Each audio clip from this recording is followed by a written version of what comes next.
ایک دفعہ کا ذکر ہے کہ تنی چڑیا کی بچی منی چڑیا ہمیشہ اپنے گھونسلے میں خفا رہتی تھی اور اپنے گھونسلے کو ہمیشہ ہی چھوٹا کہتی تھی۔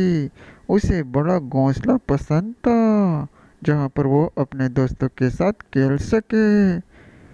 ایک دن وہ نکل پڑی جنگل میں اپنے دوستوں سے ملنے کے لیے۔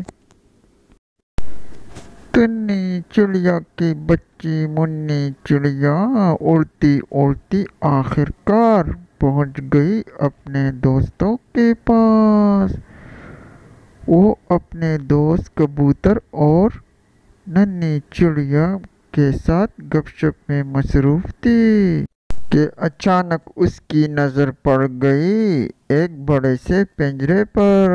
وہ اسے ایک خوبصورت سا بڑا گھر سمجھنے لگی اور اس کی طرف جانے لگی۔ ننھی چڑیا پنجرے کے اندر گھس تو گئی لیکن واپسی کا راستہ بھول گئی اور مدد کے لیے پکارنے لگی۔ اتنے میں اس کی دوست ننھی چڑیا وہاں پر آ گئی۔ ساتھ میں وہاں پر ایک شکاری بھی آ گیا جس نے وہاں پر پرندوں کو پھنسانے کے لیے یہ پنجرہ رکھا تھا۔ ننھی چڑیا تو چلی گئی منی چڑیا کی والدہ کو خبر دینے کے لیے، لیکن شکاری چڑیا کو گھر لے آیا اور اس سے کہنے لگا کہ میرے بچے تم کو دیکھ کر بہت ہی خوش ہوں گے۔ اب تم ساری زندگی اس پنجرے میں ہمارے گھر میں رہو گی۔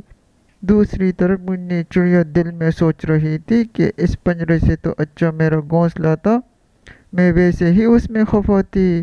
میرے گھونسلے میں مجھے آزادی سے اڑنے پھرنے کی اجازت ہوتی، میں اپنے دوستوں سے بھی مل سکتی تھی۔